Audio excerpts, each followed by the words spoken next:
Jayfat, zimeshanyesha mvua nyingi sana kwenye kaburi la babako, na kama unahisi machozi yako unayatoa mbele ya kaburi la babako ndio unaweza kumrudisha, basi utasubiri sana.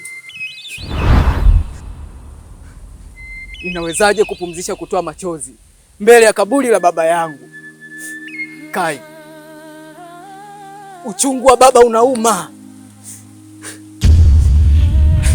Baba yangu amefariki nikiwa bado kijana mdogo, na nimepata historia yake. Alikuwa ni mtu mkubwa sana.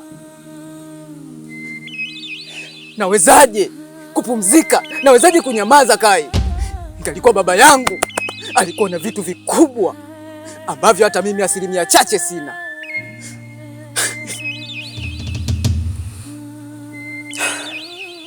Jayfat, najua unapitia maumivu makali sana moyoni mwako. Je, unadhani machozi unayoyatoa yanaweza yakawa faida mbele ya kaburi ya babako? Umeshalia sana, na hata kama ukilia huwezi ukanufaika na kitu chochote, bali utajiumiza, utajikondesha, utaonekana ni mtu ambao umepoteza kila kitu kwenye maisha yako. Je, ila mimi nina ombi moja tu kwako. Gaza, naomba flash yote yaliyoko moyoni mwako tugange yajayo. Najua sisi wote njia moja brother. Unalialia nini? Najua umempoteza ni babako. Najua umempoteza babako, unapitia maumivu makali, lakini haina haja ya kulia. Mimi nakuomba futa machozi tuondoke. Usiendelee kulia kaka. Kwa sababu unavyolia mimi unaniumiza na mimi moyoni mwangu.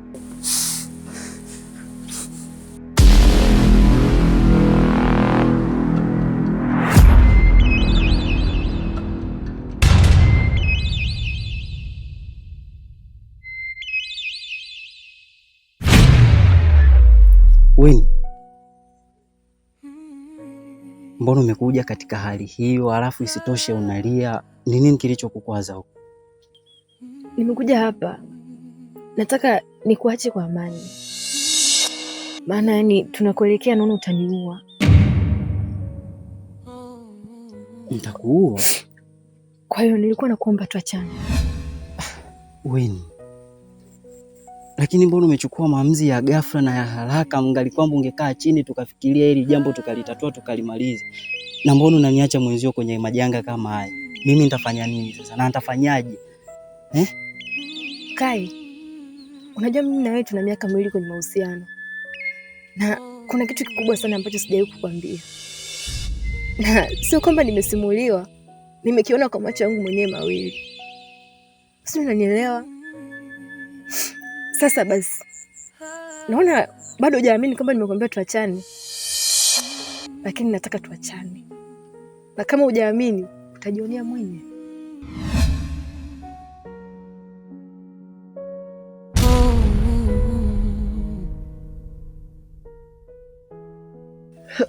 Winnie, nilikuamini kwa moyo wangu wote, nikakuweka juu kuliko ndoto zote. Uliniahidi siku ya furaha, leo ndiyo hii imenigeuka kilio cha majeraha.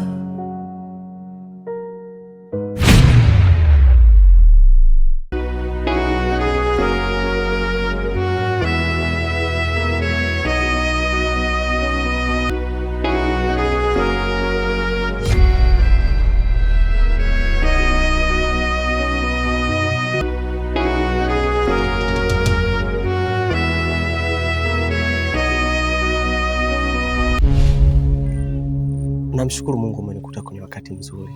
Nimetoka kuangalia mazao yangu. Alhamdulillah yanaendelea vizuri. Na wadudu wameisha kabisa. Na vipi Sofia kuhusu lile jibu langu?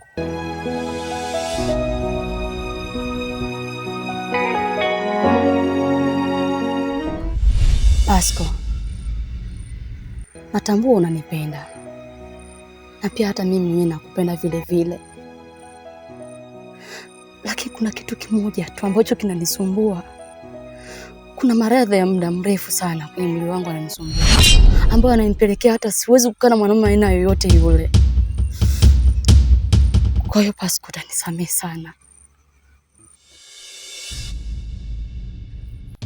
Sophie. Sophie! Sophie! Sophie!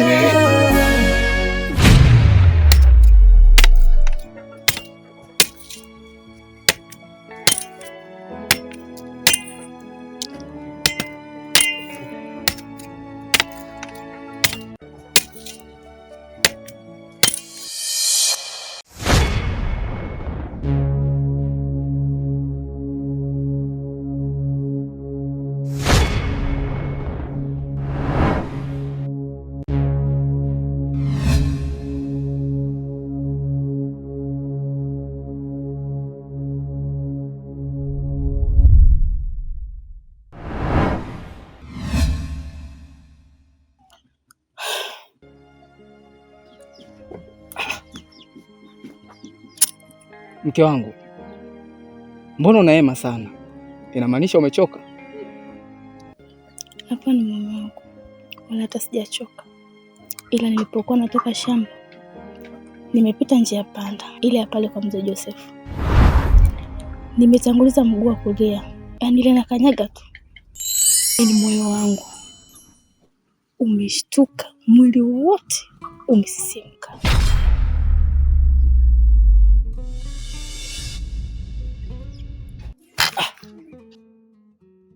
Unamaanisha mimba imetoka? Hapana, hata si. Basi sawa, twende ndani mke wangu.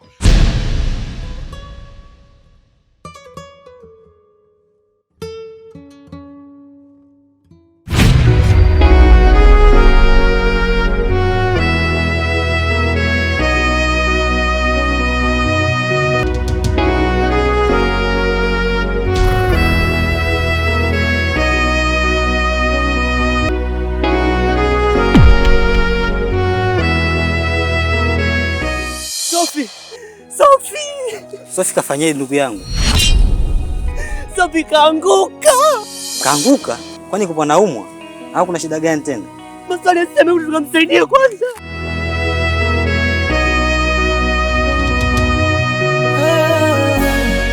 Moyo yako nilikuamini kwa moyo wangu wote, nikakuweka juu kuliko ndoto zote. Uliniahidi siku ya furaha, leo ndiyo hii imenigeuka kilio cha majeraha. Tulipanga kesho yenye rafiki yangu, nimekuita hapa kwa wema tu. Unamwona yule mwanamume uliye naye? Yule mwanamume ni mwizi, kibaka, matendo mabaya yote anayafanya yeye. Kwa hiyo naamini ipo siku atakuja aenda kaibe huko, akiimizwa na wanakijiji, akimradi nyumbani kwenu. Hiyo nyumba yenu itakuja ichomwe moto. Winnie, achana naye huyo mwanaume, hakufai.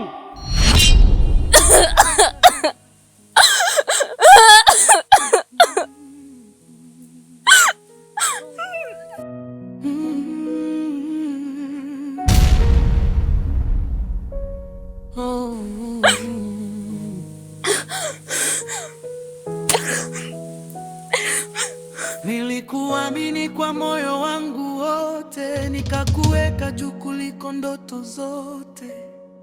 Uliniahidi siku ya furaha, leo ndiyo hii imenigeuka kilio cha majeraha. Tulipanga kesho yenye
uva mvuga ntuvuge.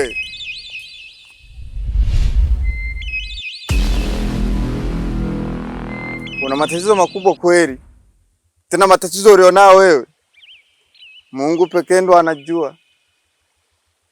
Kwa sababu umefika kwa mimi nitakusaidia, kila kitu kitaenda sawa. Kwa sababu baada ya matatizo yako mimi kuyaona, nikasema hili linasaidika. Wakati nakuja mimi nimekuona, nikasema ingawa unafika unakuta sipo, lakini uvavuga ntuvuge. Urumvise? Kulira mwana, kulira. Mke wako alikuja akupa tatizo ambalo limemkuta njia panda. Lile tatizo linasababishwa na wewe mwenyewe kwa sababu ya kulia. Umekuwa ukitoa machozi ambayo hayana msingi wowote. Na unapoyatoa yale machozi ukiyatoa yanaenda kuleta mshtuko mkubwa pale alipolazwa baba yako. Kuna kitu nataka nikuhadisie ili ujue tatizo kama linatoka kwenu. Uvamvuga none ntuvuge. Kuna kaka yako mkubwa ambaye haujawahi kumuona toka umezaliwa, lakini yule kaka yako yupo. Ila alipotezwa kwenye mazingira ya kutatanisha naye kwa sababu baada ya kulia kwenye msiba wa baba yenu. Mzee wenu alikuwa ni mtu mtata sana, na mchawi ambaye kijiji kizima kilimfahamu. Ila uchawi ulitumia vibaya. Walishirikiana waganga wote wa kijiji hiki wakaamua kumpoteza. Kwenye lile kaburi la baba yako lilipo ule mti wa mbele yake, ndipo baba yako alipofichwa na hajafa. Ila wamemuhifadhi ili apate adhabu na machungu ya vitu alivyovifanya duniani. Uvamvuga kulira mwana. Kwa hiyo ili usipate tena hilo tatizo, naomba ukirudi nyumbani kwako usiendelee tena kulia juu ya msiba wa baba yako. Kuna matatizo makubwa yatakupata ambayo we mwenyewe utaamini. Urumva? Wumvise? Mahano gane ni silaha kwako. Unaenda kupona muda si mrefu na mambo yako yataenda vizuri. Hulira? Umenielewa? Zingatia mambo niliyokuambia ndugu yangu. Yaani ukitoka hapa mguu wako uwe ni wa kwenda mpaka nyumbani kwako, kaendelee kupalilia ndoa. Ndoa zina changamoto. Baba yako wa hulira none hajafa, yupo.